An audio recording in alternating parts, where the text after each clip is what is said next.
So eventually they end up having a compromise and figuring out how to do the whole bring Superman back from the dead. In which case they have Flash running down.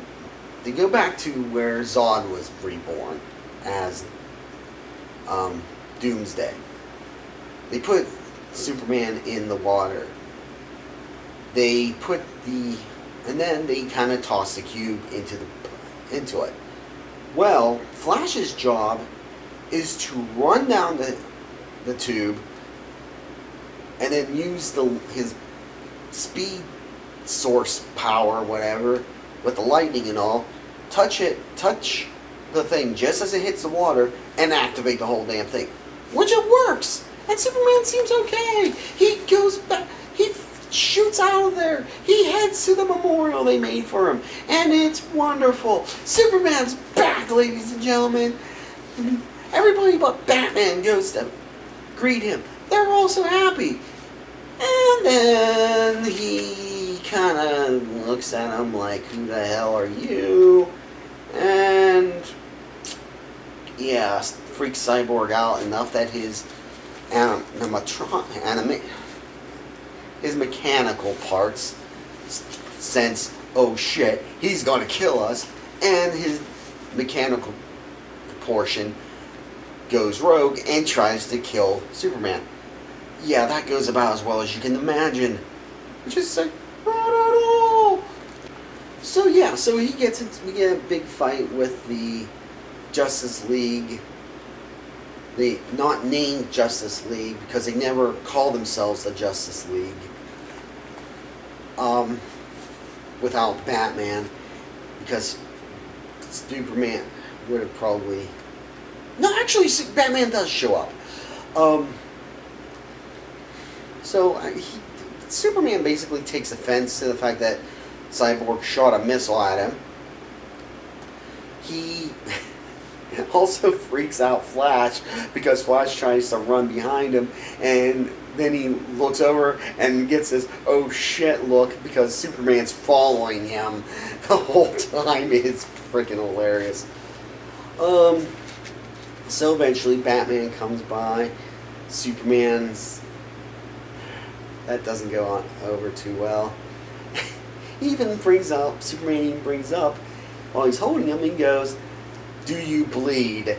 It's like, oh shit, he's not happy with you. Okay. And it's this point where Lois Lane comes in and saves Batman just by yelling Clark's name. And here's an interesting thing. And which, yeah, kind of a shock. This is, I believe, and I could be remembering this wrong, the first movie, I know it's the first movie in this series, that Lois Lane was in the movie. First time Lois Lane was in the movie and didn't fall off a building or any flying machine. Yeah. Superman didn't have to go save her. She wasn't used to call like the Superman beacon. Yeah. Yeah, she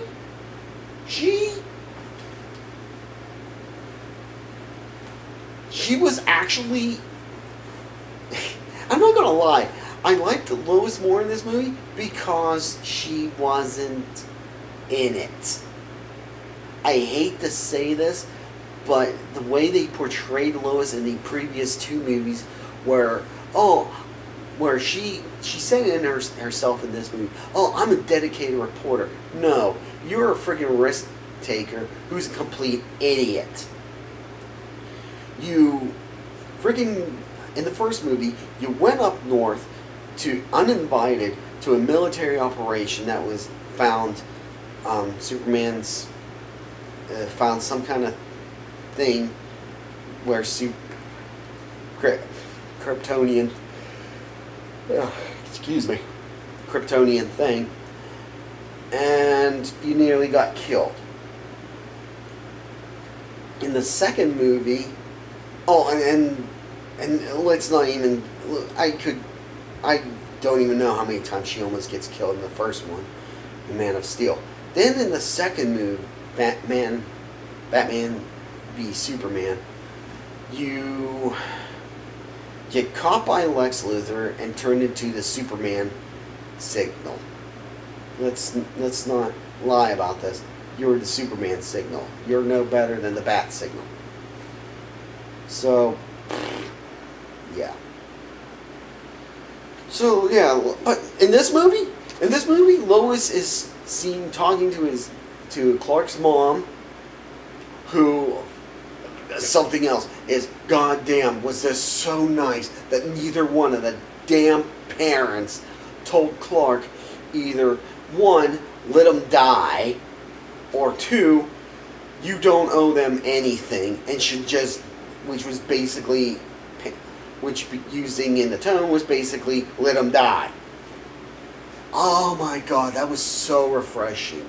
Just not hearing that from his fucking parents and not seeing Lois basically putting herself in danger or getting put into danger just to fucking call Superman. Intentionally or not. Such a great way of... But eventually they have their nice little back and forth and, you know, everything's hunky-dory. Okay. Let's see. Alright. Oh, and while they're fighting, getting back to the Superman fight, while they're fighting Superman, Steppenwolf basically teleports down, yoink, with the last cube and buggers off. So that leads us to Russia, where he is setting everything up for the grand unity with the mother boxes, because Mother's coming.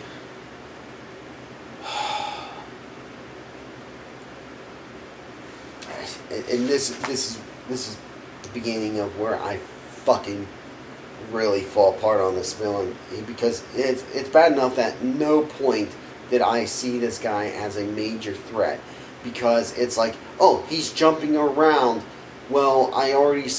Again, the biggest problem with these superhero movies has... And even in this one, and which is why they really need to have the characters be strong characters. They need to be the ones pulling your attention. Because the action is always the damn same. Oh, he can jump really high and crash right in front of you even though you're like 3 miles away. We've seen that. We've seen that in the other Superman movies. We've seen that in the Marvel films. Hulk does it. Which is basically all Steppenwolf is the Hulk with a goddamn fuck you axe. He's just... He doesn't command the paratroopers to do anything. The paratroopers kind of just know what to do. They smell fear. The villain, he's just a terrible... I don't know how he is in the comics, or was in the comics. I don't know how he was in the comics. I don't know how he... I think he only showed up in like 2 or 3 episodes of the Superman animated series, and he really didn't play a big part in that, other than just as a sacrificial lamb for Darkseid. I just don't know. This villain was just bad. There's nothing to him. There was no reason for him to be in this movie. It's like, we need a villain who, to do this. It's like, okay, why did you send, why Steppenwolf?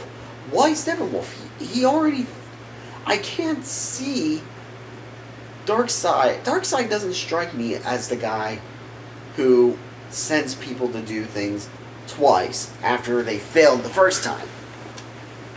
Like, I could see the story being Steppenwolf, as told by the airman. I could see Darkseid maybe send that the story. Okay, I'm back.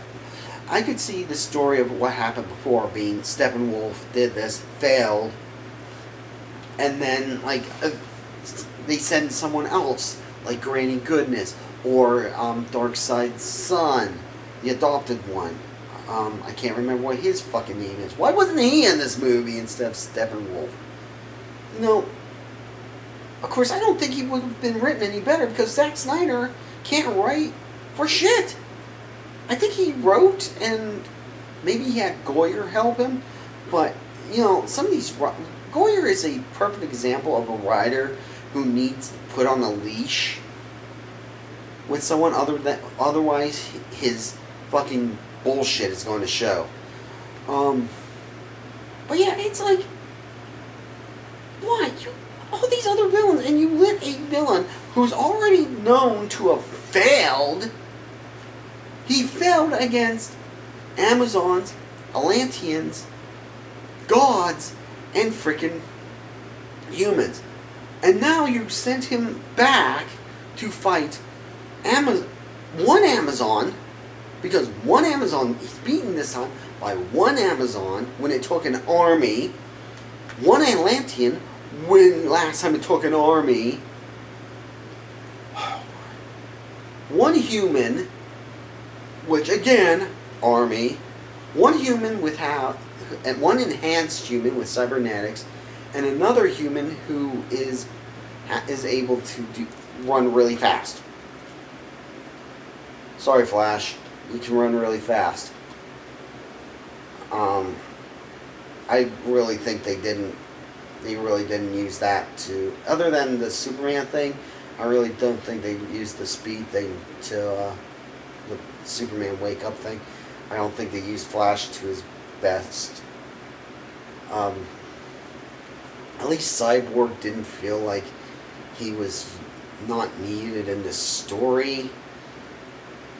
Which, again, I hate to go back to this because I've said it before. Captain Marvel was a completely badly written movie. It was bad. It wasn't bad, but it wasn't good. There was nothing great about it. The character was unlikable. The villain was forgettable as all hell. In fact, I kept forgetting he was even a thing. Yeah. And then the whole mess with the accuser, Ronan, I think. And it's like, and who cares? Who fucking cares? And then you had her forced into, obviously forced into Endgame, which is the worst part you could do, is make it obvious this person didn't belong in this film. But Cyborg, to their credit, I don't know why they chose Cyborg, but they wrote the movie so he made sense. So, kudos to you guys for that. Wish you guys could have done more, but you didn't. You let one freaking director fuck everything up, and now you basically have to go from scratch. And you hired fucking J.J. Abrams, master of fucking things up. Good luck with that, dumbass.